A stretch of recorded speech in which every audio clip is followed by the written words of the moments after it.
The next position would be standing and or seated. We're going to use techniques with a lacrosse ball, softball, and also putting a tennis ball onto the head of the hammer.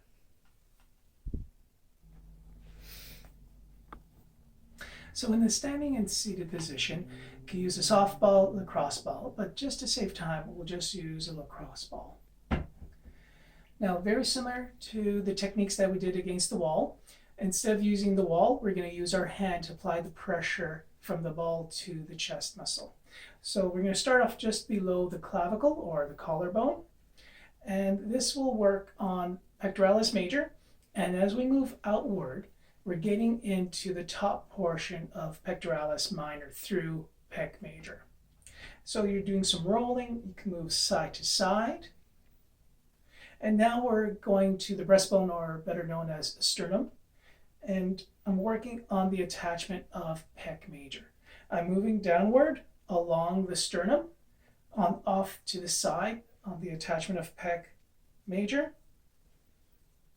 And for female athletes in the breast tissue, I'm going to place my hand, move the breast tissue away, and work on the bottom portion because it attaches to rib 6. And then move around towards the outside.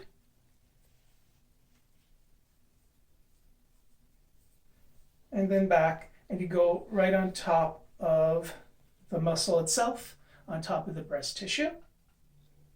Again, rolling side to side, up and down. Now, if you're finding that your hand pressure is not enough, you could apply with the other hand, so reinforcement. Or you could use a textbook. So you're placing the ball onto the chest muscle, placing the book, and then push the book onto the ball, and then you move the book up and down and side to side. And then reposition the ball.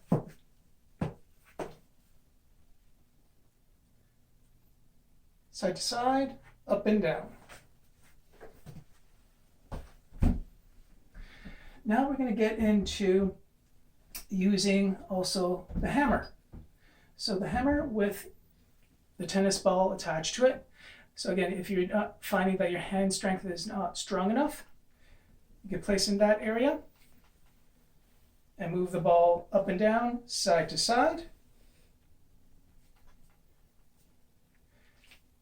With a lacrosse ball and with a tennis ball, you can get in through the pec major onto pec minor. Now you can also use your hand as a lever. You hook onto pec minor, press in through pec major, and then bring your arm outward. So you're moving the arm away from the body and backward. Then you can reposition the ball.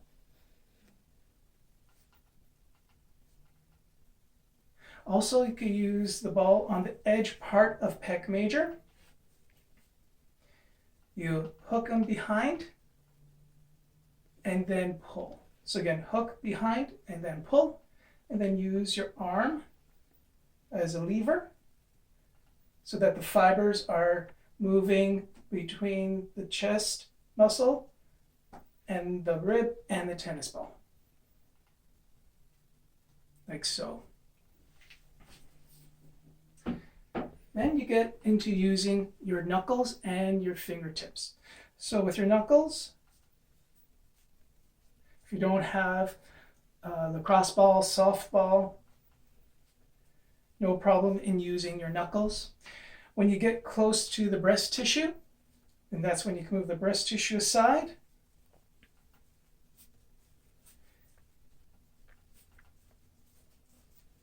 And get into using your fingers. With your fingers, there should be about 3 or 4 together to apply the pressure. So moving along the sternum, around the collarbone, getting into the hollowness between the deltoid and pec major.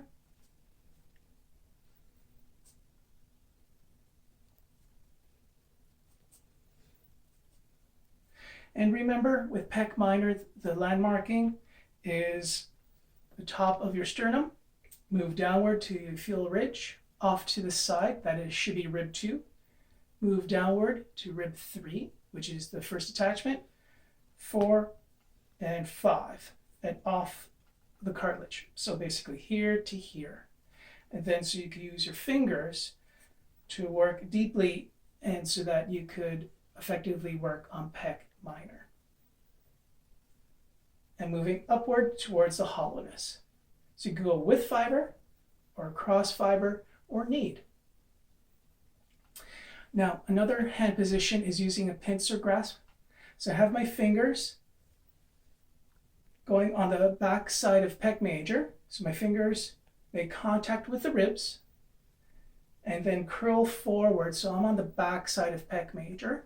My thumb is on the front side. I press my fingers and my thumbs together, and then I use my arm, again, as a lever, bringing it away from my body and bringing it backward, like so. And you could pull the pecs across your body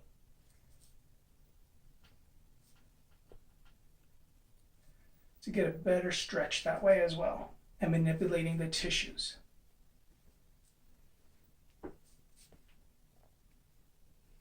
So these are some of the techniques that you can use in a standing or seated position.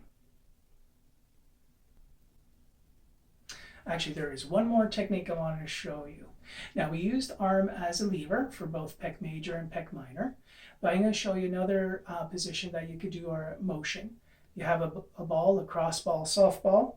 You place it on pec minor here, and what you're going to do is you can bring your shoulder up and back. So instead of using the whole arm in that position, you just bring your shoulder up and back in order to address pec minor, and then reposition the ball and do the same motion again.